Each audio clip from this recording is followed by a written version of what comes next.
Imini yeSabatha ibente kwabangcwele. Sizovula ngehlabelelo 73. Nkosi uSuphama baba. Ngiyakholwa kuyise.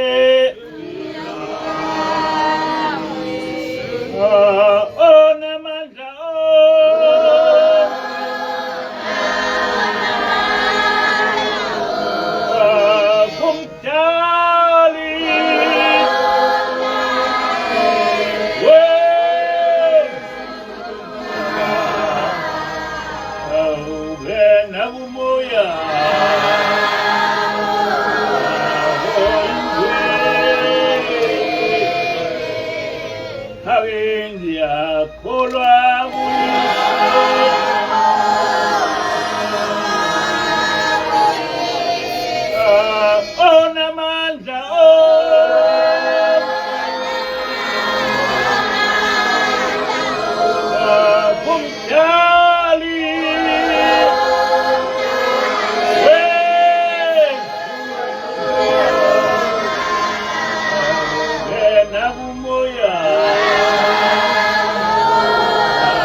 Sibonge.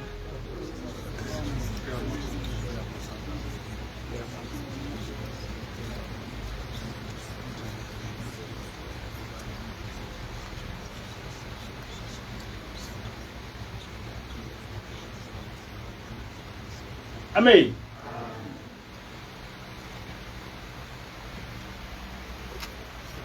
Isihloko salenkonzo sithi ngobani abalandeli bakaYeshua. Ngobani abalandeli bakaYeshua. Kulesi sihlabelelo uShembe umprofeti uthi ngiyakholwa kuyiso namandla onke umdali wezulu nomhlaba nakumoya oyingcwele. Ungaba nombuzo ukuthi uShembe wayishiyelani indodana okunguyeshua kuleli zuku. NgokobuNazaretha lesi isikhathi somoya ongcwele. uYeshua kuJohn 16 verse 7 to 9 lapho ethi kepha mina nginitshela iqiniso kunifanele ukuba ngihambe ngokuba uma ngingahambi umduduzi ngeke eze kimi. Lapho esefikile yena uyokulambulela izwe ukuthi leduke kangakanani mayelana nesono nangokulunga nangokwahlulela. Mayelana nesono ngokuba bengakholwa yimi, ngokukholwa ngokuba ngiya kuBaba ningaphinde ningibone. Amen. Umbuzo ke uthi uma uYeshua singesaphinde simbone, pho kanti simlindele ukubuya kanjani? Kulabo abathi uYeshua uzobuya, ngabe lezi zimfundiso zikaYeshua ziyaphikisana? Angazi ukuthi uthini. Angazi ukuthi athina amanye amakholwa. Kodwa le nkulumo kaYeshua ekuJohn 16 is the last will, which is binding. Ngoba ngiyokugcina eyovalelisa.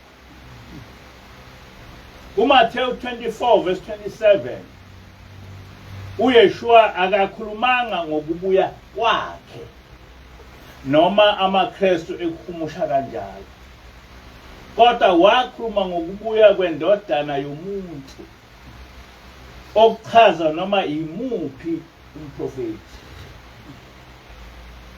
Uyaqhubeka uShembe uthi ubuNazaretha lidwala elihle owazikhethela lona uJehova ngokuthanda kwakhe. uJehova useze wahloba ngobuNazaretha kathathu ngonyaka. Lokhu kuchaza ukuthi ubuNazaretha libandla likaJehova. uJehova usuke ehlobile uma sisemkhosini wokumdumisa imihlangano emithathu eyenzeka ngonyaka owodwa. Kodwa okwanamuhla angiqondile ukukhuluma ngalokho, ngoba nalokho kuyisifundo ngokwakho.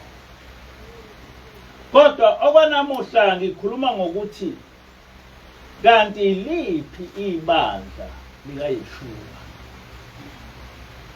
Okumele sikwazi ukuthi uma umoya ongcwele okungumpristi woPhezukonke ngokukaMelkizedeki wehlela emhlabeni, ungathatha noma isiphi isimo nanoma yiliphi igama.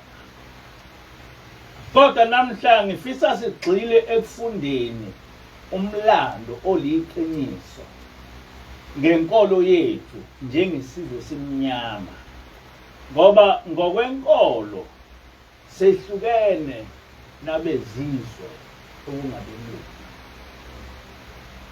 Angizukukhuluma ngengikholwayo, kodwa ngizocacisa ngengikwaziyo ngomlando wenkolo yethu. Uma kukhona ongiphikisayo kwengizokusho, unelungelo lokwenza lokho. Uma ezokwazi ukusekela ongiphikisa ngakho. Ngenkolo yethu ngikhuluma ngabo bonke abakholelwa kuNkulunkulu oyedwa, umdali wezulu nomhlaba, ogama lakhe linguJehova. Sizobheka izinkolo ngokwazi kwethu ezikholwa kuJehova, ngoba ngalokho sizokwazi ukubona ukuthi siphambukaphi, sehlukanaphi, futhi sivumelana kukuphi ngokwalenkolo kaJehova. Uma kukhona lapho sehlukana khona, sizobona ukuthi sehlukana kanjani. Inkolo yokuqala eseBhayibhelini inkolo kaMose, iMosaic faith. Eyesibili eseduze kwaleyo nkolo inkolo yamaJuda amhlophe, ama-Ashkenaz Jews. Le nkolo ebizwa ngokuthi iJudaism. Kubukeka sengathi abantu abawazi umehluko phakathi kweMosaic faith neJudaism. Esithathu, kodwa engenaso isiqiniseko sokuthi ingaphansi kwenkolo kaJehova, ubuKristu. Eyesine, inkolo yama-Muslims, i-Islam. Esihlanu, inkolo yamaNazaretha, abanye bayibiza ngokuthi inkolo yakwaShembe. Kodwa lapha sizogxila kumehluko phakathi kwenkolo yamaKristu neyamaNazaretha, ngoba zombili lezi zinkolo zisebenzisa incwadi eyodwa yokukholwa okuliBhayibheli. Kodwa ngeke sikwazi ukuzahlukanisa lezi zinkolo ngaphandle kokuthi sichaze ngesimo nomsuka wenkolo kaJehova. Inkolo noma ibandla likaJehova lakhiwe imithetho kaMose. Imithetho kaMose ke isasho yona imithetho kaNkulunkulu onguJehova. Washo uNkulunkulu ukuthi ungabi nabanye uNkulunkulu ngaphandle kwami, okungumthetho kaMose. KwiziKronika zesibili isahluko 17 verse 9 kuthi base befundisa kwaJuda benencwadi yomthetho kaJehova. KuNehemiya 8 verse 18 kuthi wafunda encwadini yomthetho kaNkulunkulu imihla yonke. Ziningi-ke izincwadi ezisichazelayo ukuthi le mithetho ebizwa ngokuthi umthetho kaMose okuseqinisweni imithetho kaNkulunkulu, umthetho kaJehova. Ngakho-ke ukuthi umthetho kaMose nokuthi umthetho kaNkulunkulu kusho into eyodwa. uShembe wacacisa lokhu kuverse 3 womthandazo weSabatha, mhla ethi mesabeni uJehova zukulwana ngezizukulwana nigcine imithetho yakhe owanilobela yona uJehova ngenceku yakhe uMose. Uthi-ke uShembe uMose wanikwa nguJehova imithetho yakhe. Vele naseBhayibhelini kunjalo. Inkolo kaJehova yafika ngo-1447 BC. Ifikela entabeni yaseSinayi esizweni sakwa-Israyeli.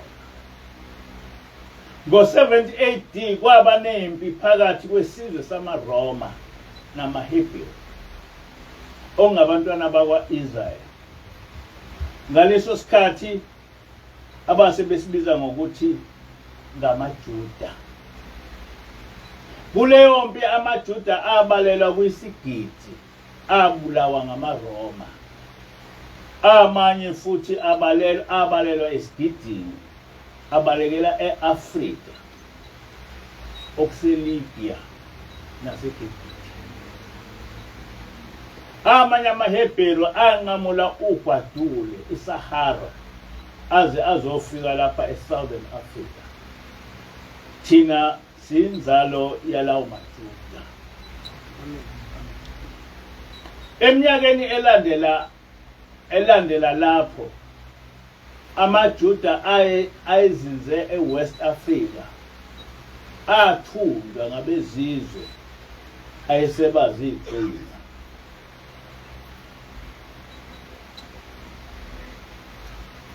Sejwayele ukucaphuna encwadini kaProfessor Winster ethi From Babylon to Timbuktu. Ethi lapho lo professor ethi amaJuda amaningi okuyithi abulawa, amanye abalekela ezintabeni naseGibhithe. Kwashawa umthetho owawenqabela ukugcinwa kwezinsuku ezingcwele, iSabatha kanye nokusonka. Ngenxa yokuzingelwa ngezizathu zenkolo, umpristi omkhulu Onias Mthetho kanye namanye amaJuda babalekela emazweni ase-Afrika njengaseGibhithe naseLibya. Imbangela eyaholela ekufudukeni kwamaJuda kwaba izimpi, ukuhlukunyezwa ngokwenkolo kanye nohwebo. Lesi simo senza ukuba kugcine kunamaJuda afudukela eAfrika. Ngo-70 AD uJenene Titus wawuqeda ngenkemba umbuso wamaJuda, umbuso wakwa-Israyeli. Kusukela ngesikhathi sikaPompey kuya kwesikaJulius Caesar alinganiselwa esigidini amaJuda abalekela eAfrika exoshwa ukuzingelwa nokugqilazwa ngamaRoma. Izimakethe zazigcwele izigqila ezingamaJuda amnyama, njengoba kuDeuteronomy 28 verse 64 ukuthi uJehova uyokuhlakazela ezizweni zonke kusukela kolunye uhlangothi lomhlaba kuze kufike kolunye. Uyokhonza lapho abanye onkulunkulu bemithi namatshe ongabaziyo wena nokhokho bakho. Uyaqhubeka uprofessor uthi lesi siprofetho kanye nezinye eziqukethwe kuDeuteronomy 28 verse 15 to 68 zehlela amaJuda amnyama okuyithi emva kokuba engayithobelanga imithetho kaNkulunkulu, izizwe eziningi zathuthela amaJuda ebugqilini. Amadodana kaIsrayeli asabalela kuwo wonke amazwekazi omhlaba. Amen. Le ncwadi iyasicacisela ukuthi kwenzekani kumaJuda okuyithi emva kokuba okhokho bethu benqotshwe ngamaRoma ngo-70 AD. Noma isizwe samaJuda sasihlale sihlukunyezwa ngamaGreki, kodwa zimbili izinto ezenziwa ngamaRoma ngazo aqeda nya ngesizwe samaHebheru. Ngo-325 AD umbusi wamaRoma uConstantine wasungula inkolo yobuKristu, ngayo wabe eseshaya umthetho oqeda inkolo yamaJuda. Lo mthetho ubizwa ngokuthi ngama-creeds. Lama creeds esivamile ukuwafunda athi ngiyayichitha yonke imikhosi nemicimbi nemithetho ukudla isinkwa esingenamvubelo, iminikelo yamawumbi eyenziwa ngamaHebheru eyenziwa yithi.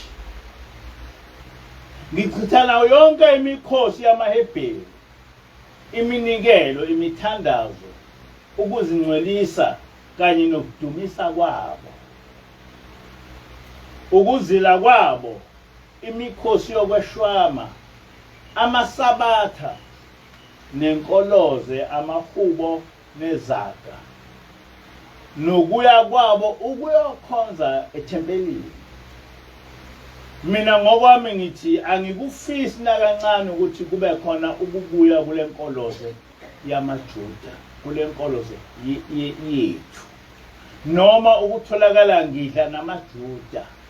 Mina njengomRoma angatholakala ngidla namaJuda, noma ngenza imikhosi kanye nabo. Kunalokho uma kukhona ukukhuluma nabo kufanele kube ukuthi bayatshelwa ngokusobala ukuthi bashiye lo msangano wabo wenkolo yamaJuda okuyinkolo kaJehova. Uma eke wabakhona otholakala enza lokho noma yimina mangehlelwe isiqalekiso sikaKhayini noma nhloboni yesijeziso sokwaphula umthetho ngisamukele njengesingifanele. Amen.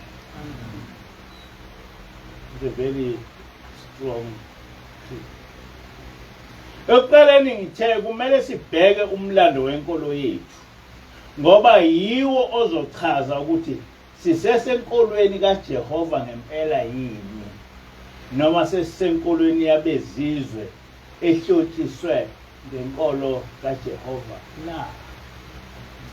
Sisenkolweni kaJehova noma senkolweni yabezizwe ehlotshiswe ngenkolo kaJehova. Lama creeds asezincwadini zenkolo yamaRoma yiwo ngawo abezizwe abaqeda inkolo kaJehova, okuyinkolo yamaHebheru noma yamaJuda. Ngakho-ke kumele kwazeke ukuthi inkolo kaMose yaqedwa, yikho kungasekho umuntu okhuluma ngayo. Leyo akusiyo inkolelo ngoba konke lokhu sikuthatha kuyo imibhalo yenkolo yamaRoma. Sengake ngasho ngaphambili ukuthi abantu abamnyama asebengamaKristu angeke ubezwe bekhuluma ngalamaKristu ngoba nabo sebeyingxenye yabagilazi. They are house knickers. Uma ungawazi lamaKristu kusho ukuthi awazi lutho ngenkolo yakho. Ngani? Ngoba le nkolo okuyo akusiyo inkolo yokhokho bakho kodwa ngeyezitha ezaqeda ngenkolo yakho. Okhokho bakho baphoqwa ukulandela le nkolo osuzigqaja ngayo. Uma kukhona ukuphika lokhu esikuveza lapha akaphumela obala esho ukuthi siqamba amanga yini.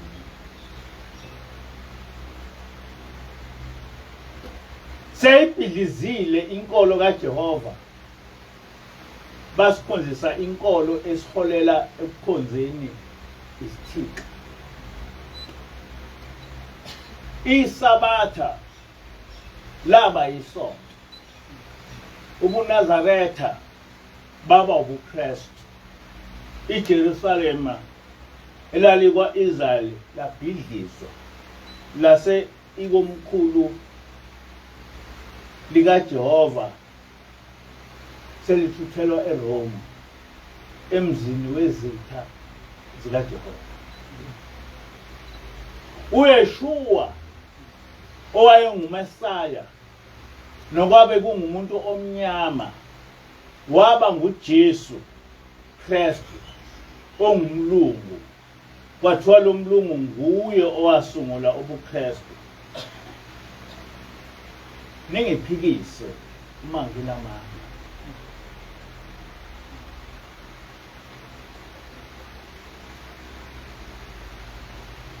Mhlawumbe lokho kuliqiniso ngoba vele uJesu akaze abe khona kuMosaic faith.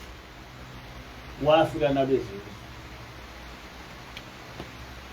Bonke abantu abamnyama abaseBhayibhelini bapendwa baba ngabamhlophe. Kwase kufundiswa ukuthi iBhayibheli likhuluma ngabelungu.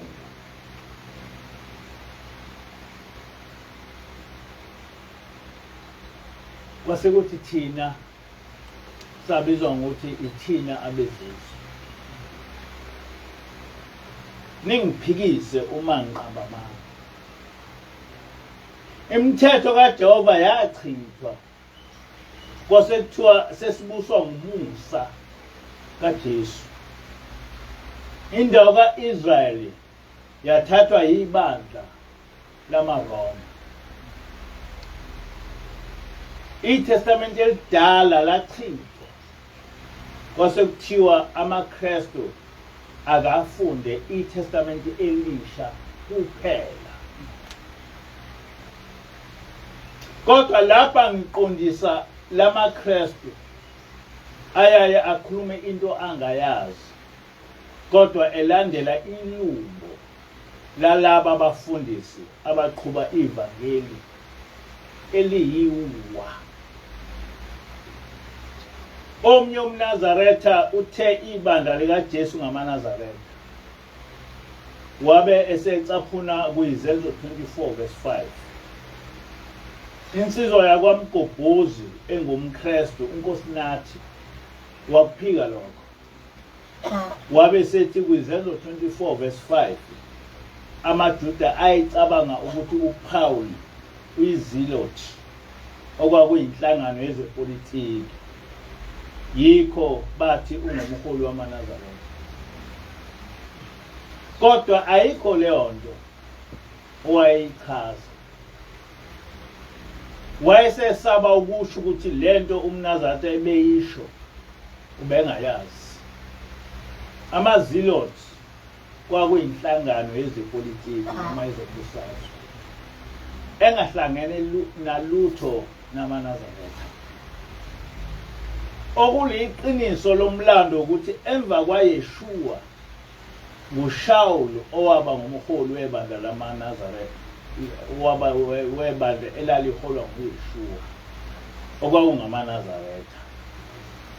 Lawo ngamaqiniso omlando wenkolo wamaHebheru. Makukhona ongiphikisayo akangiphikisi. Ngiyacela ukuthi uMgobhozi alalele lamaqiniso engizowabeka lapha. Bese esho uma engikushoyo kungayilo iqiniso. Ngoba ngifuna ukuthi iqiniso lenkolo yethu laziwe. Ibandla likaYeshua kwakungamaNazaretha. NoPaul kwaba nguye umholi webandla lamaNazaretha emva kwaYeshua.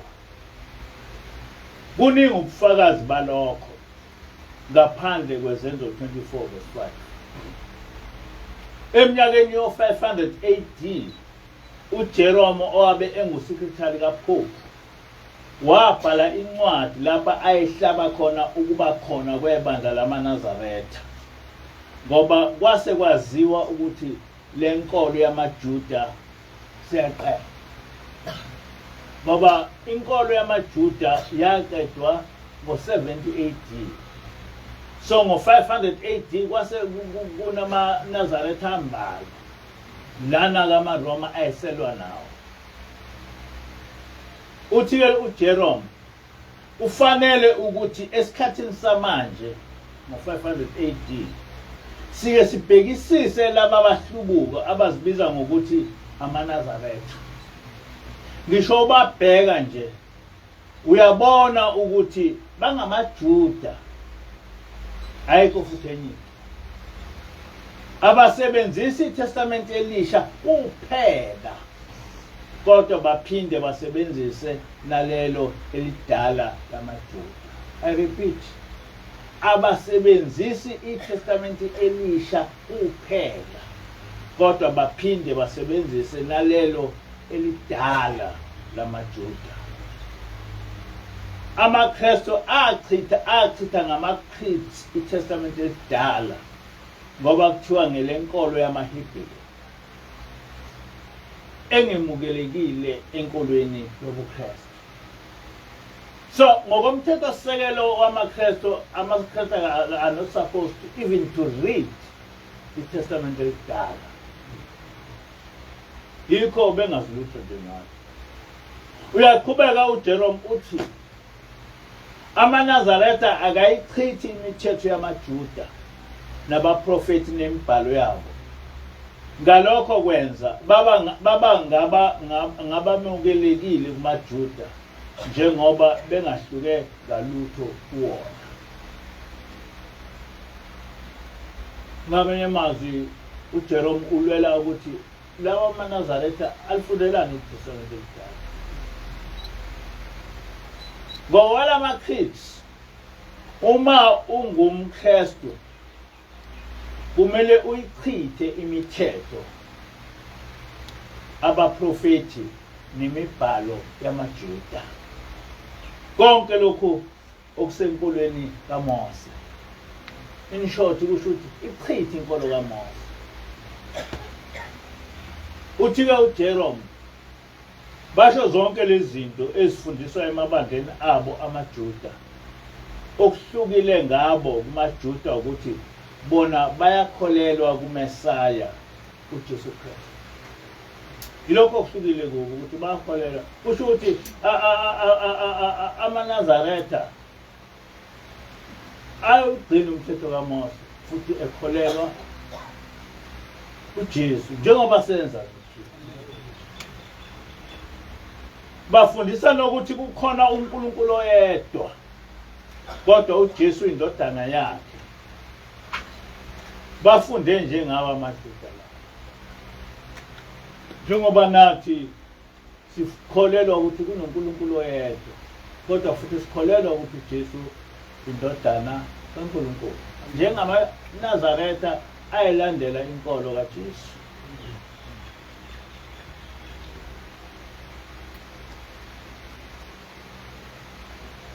Le nkulumo ichaza ukuthi uJerome ukhuluma ngabalandeli bakaYeshua esebebizwa ngamaKristu. Futhi balandela yonke imithetho yamaJuda nabaprofeti babo.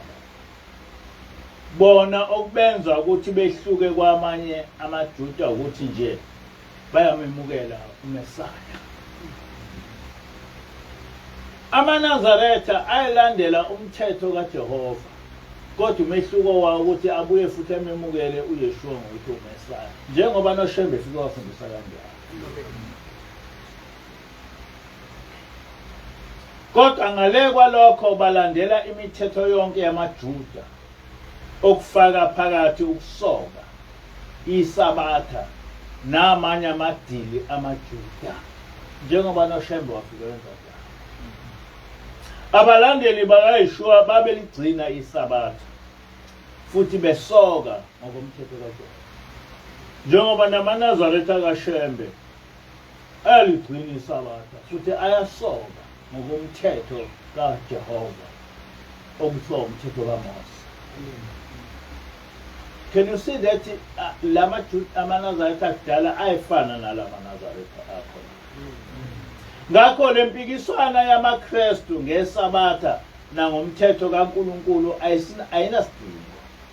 ngoba ngama-creeds achitha isabatha kanye nayo yonke imithetho kaNkulunkulu. Ya, akudingi ukuthi uzucinga ukuthi hayi isabatha fanele silikhonze noma singalikhonze, fanele sisoke noma singasoki, ngoba yonke lento ichithwe ngama-creeds. Lokho kwenziwa inkolo yobuKristu. Lokho kwakwenziwa inkolo yobuKristu kudala, ne-New Testament ingakabi bikho. Ngamanye amazwi, ama-creeds okumthetho sisekelo wobuKristu kwaba imithetho eyashawa ngisho i-New Testament ingakabikho. Uma ufunda lo mbhalo wesikhulu esasingu-secretary kaPope enkolweni yamaRoma, kunobufakazi obuqondile ukuthi amaKristu akholelwa kuNkulunkulu abaningi. Akusho mina, kodwa kusho yena uJehova. Ngoba emangalela amaNazaretha ukuthi akholelwa uNkulunkulu oyedwa. Kusho ukuthi ayeqa umthetho wokukholelwa uNkulunkulu oyedwa.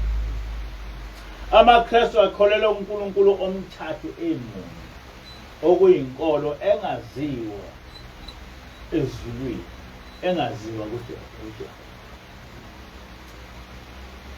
Asikho-ke isidingo sokuba amaKristu elokhu ephikisana ngesabatha nangemthetho kaJehova, ngoba inkolo yabo ilawulwa ngama-creeds okuyiwo achitha lonke iTestamenti elidala. Ama-creeds alichitha lonke iTestamenti elidala. And we cannot just simply keep quiet, because we use Old Testament as well. And I wonder ukuthi why amaKristu engakhulumi ngalento, because ama-creeds akhona siyawazi ukuthi hayi ukuthi amaKristu engawugcina umthetho into okwabhekwa ey'ncwadini zoJeremiya. No. Ama-creeds athi njena iTestament elidala ungalifundi, umthetho kaNkulunkulu ungawugcini. Kusho i-creed, kusho umthetho sisekelo wabaKristu. Manje-ke kudingeke ngani ukulokhu ucaphuna encwadini inkolo yakho eyichithile?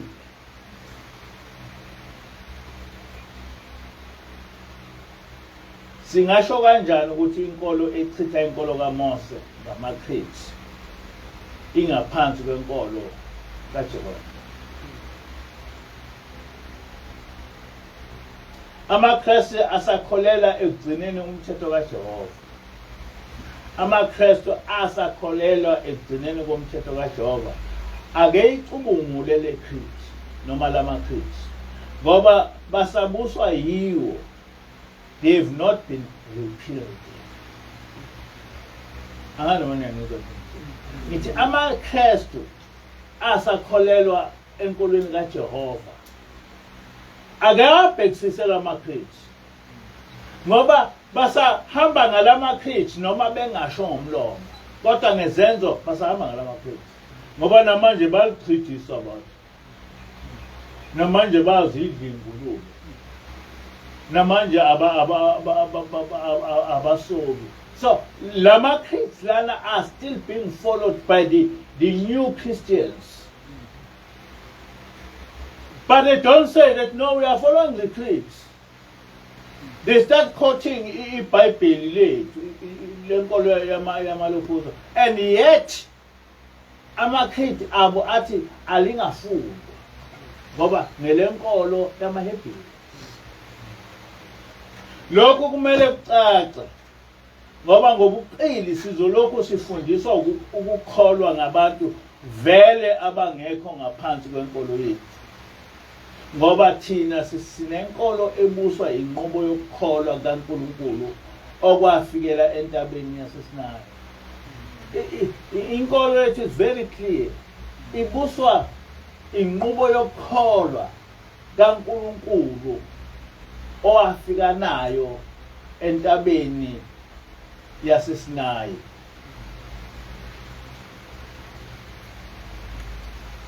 Ngokubuka kwami ukuthi amaKristu akakho ngaphansi kwenkolo kaJehova kufakazelwa ile creed ethi ngiyacela ukuthi amaKristu angilalele kahle ukuthi why do I say amaKristu akakho ngaphansi kwenkolo yethu? It's not something esiconcludayo, it's something which is written down. Lalelani ke le creed. Le creed ithi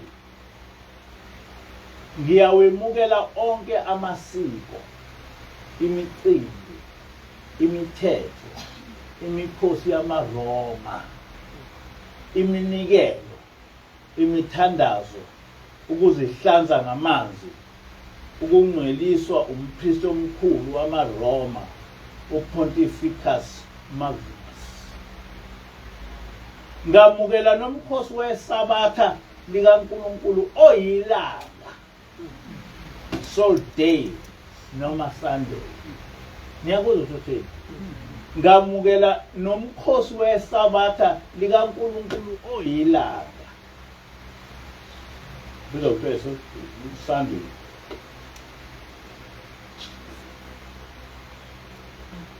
Ngalokho usuku lwangesonto olokukhonza uJesu inkosi, njengoba bekade lwenziwa ngokuthi usuku lwenkosi ngokuba kade lwaziwa ngokuthi usuku lwenkosi uBhali. Uma uBhali ekhonza ngalolu suku ngoba eyinkosi, kanjalo noJesu ukhonzwa ngalolu suku ngoba naye eyinkosi. Yabona lento iyangikhathaza because amaKristu amnyama akayazi lento.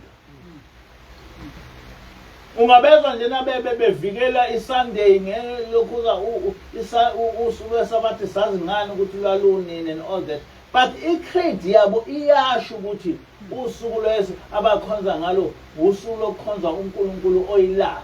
It's down. Lento ayisuke engqondweni, ayibhalwe ezincwadini zamaRoma.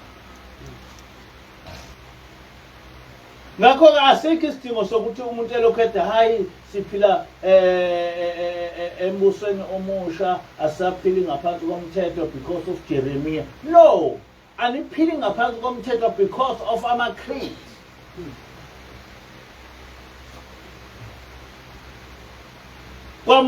Kwamukeleka nayo yonke imigubho yamaKristu.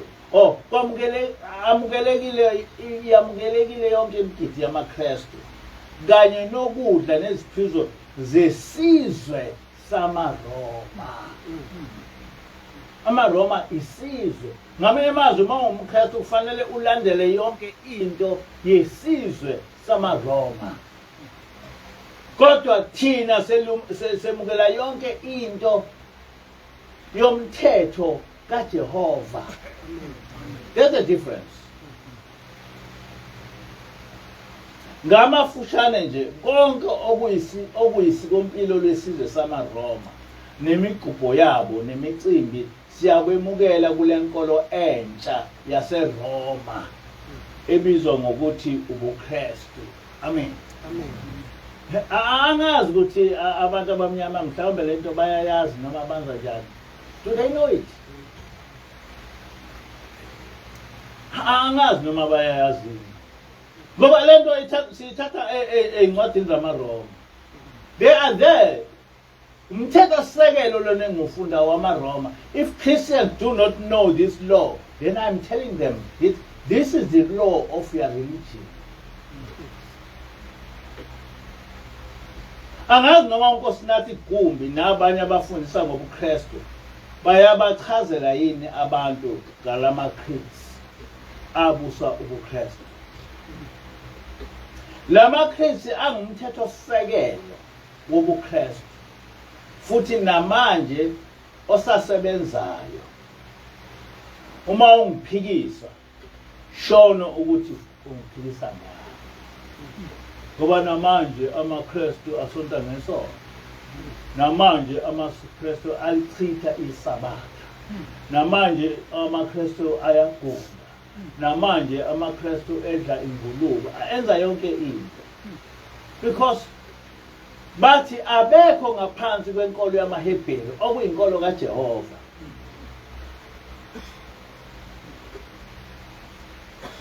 Amabandla amaningi obuKristu akaligcini isabatha, kodwa akhonza ngesonto, akasoki ngokwenkolo, anqatshelwa ngamaChristu. Yes. Kodwa ngoba amaChristu madala kwathi emva kwesikhathi wasekubhala kuthiwa hayi kwasho uPaul. No, uPaul into ayizona. Ngoba ngaleso sikhathi lalingabikho ilokho iTestament. Yayingakahlanganiswa umthetho kama even in New Testament. Akukho lutho emthethweni kaJehova amaKristu akugcinayo ngaphandle kulokho engingathi ngama-social laws. Bona ke babiza ngamanye amagama bathi khona abasho ukuthi bona ama-social laws. Ngikhohlwa amagama abasho abhetha ngomhlabeni. Kukhona umehluko phakathi we-social law ne-religious law. I-social law ifana ne-criminal law. Lona ngumthetho obhekele inhlalakahle yabo bonke abantu. Okuthi uma uweqa uboshwe nguhulumeni. Kanjalo uma ngabe uweqa i-criminal law uboshwa emhlabeni uboshwa uhulumeni ekhiphe ilokuza i-prosecutor uzoprosecutor ezulwini uboshwa uNkulunkulu uma weqa i-criminal law. I-religious law ifana ne-civil law. Ngumthetho othinta inkolelo yakho kuJehova. Okuthi uma uweqa ujeziselwe ukuthi weqe isifungo sokukholwa. Yeah, for i-religious law kufanele uqala ukhethe inkosi. Uma usuyikhethile inkosi usungasahambi ngendlela yokukholwa kodwa usuyikhethile inkosi. Ngoba kubhalwe ngisho eBhayibhelini ukuthi kufanele ukuthi isifungo osenzile usigcine kodwa awujeziswa uma ungasenzanga isifungo. Kukhona ngisho elokhuzeni encwadini ezihlabelelo kumthandazo. Izibonelo ukuze uboshelwe ukugcina isabatha kufanele ukuthi ungene kwisivumelane noJehova sokuthi ulikholwa. You are under religious law. Kodwa uma untshontsha noma ubulala umuntu emhlabeni uzoboshwa ugwetshwe. Akudingeke sivumelwana ngoba weqe i-social law, weqe i-community law, weqe umthetho wokuhlalisana kahle okungumthetho wokuvikela umphakathi. Enkonde ukuveza ukuthi uYeshua akaze abe nguJesu futhi akaze abe ngumholi wamaKristu ngoba uYeshua wahamba emhlabeni ubuKristu bungakafiki. Ufakazi balokhu engikushoyo ungakuthola kuyikhasi 10 lencwadi kaRalph Shaw ethi the Nazarene betrayed, beaten and forgotten.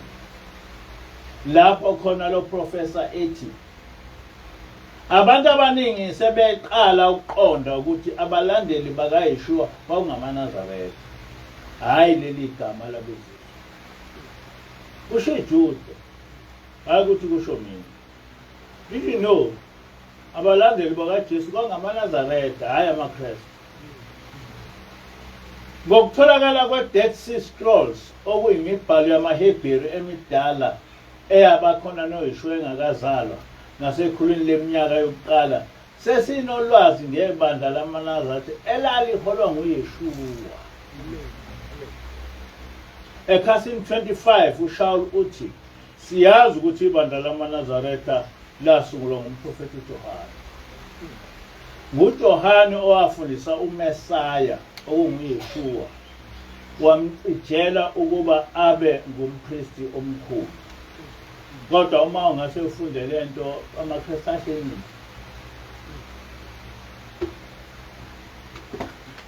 uJohane uba umbhabhatisi nje kwaphela besho yonke into ngoJohane ukuthi hayi wayesenomona ngoJesu esho yonke into besho uJesu kuyena owagcotshwa nguJohane wabhaphathizwa nguJohane wagcotshwa nguJohane wanikwa uJohane ukuthi akahole ibandla futhi uJohane waye ewumprofethi hayi umbhabhatisi omkhulu uJesu uthe uzethi akakho umprofethi owakwaba mkhulu njengoJohane emhlabeni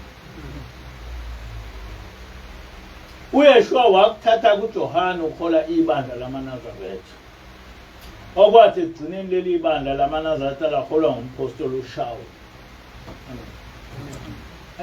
amaKristu akakwazi kodwa lento ibhalwe phansi ubhaliwe kwizenzo ukuthi uJohane ukuthi uPawuli wayengumholi webandla lamaNazaretha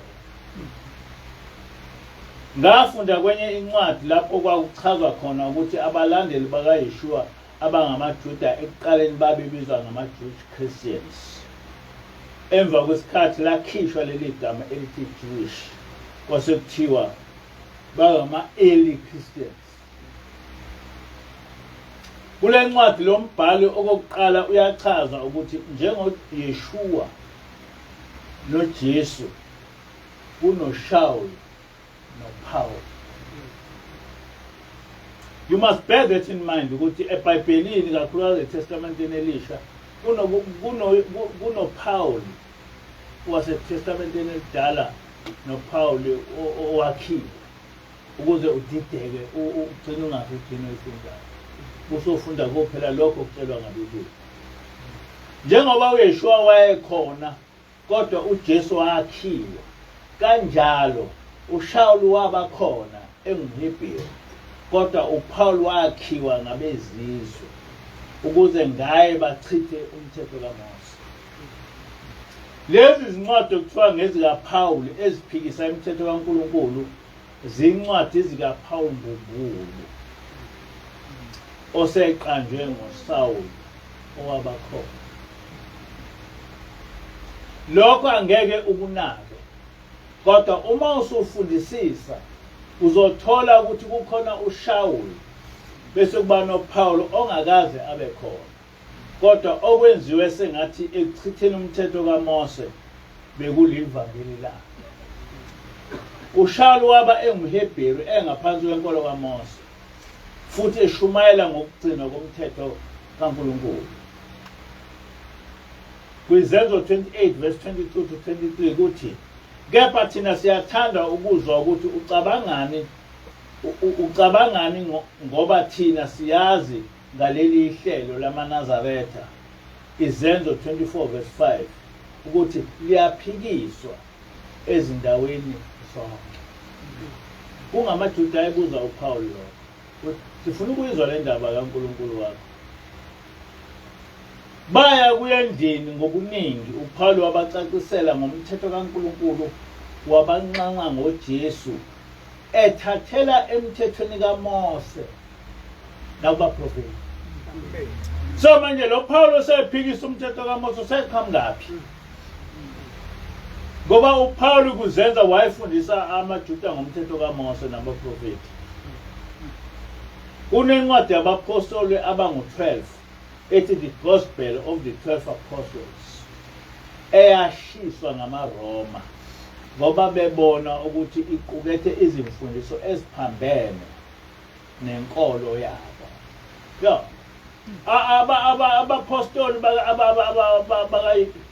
bakaJesu babe nencwadi lapha babexoxe khona zonke izintshumayelo zikaJesu amaRoma ayishiselana leyo ncwadi ukuthi ziningi izinto zakuleyo ncwadi seyiphenduliwe lapho ezinye ngiyazazi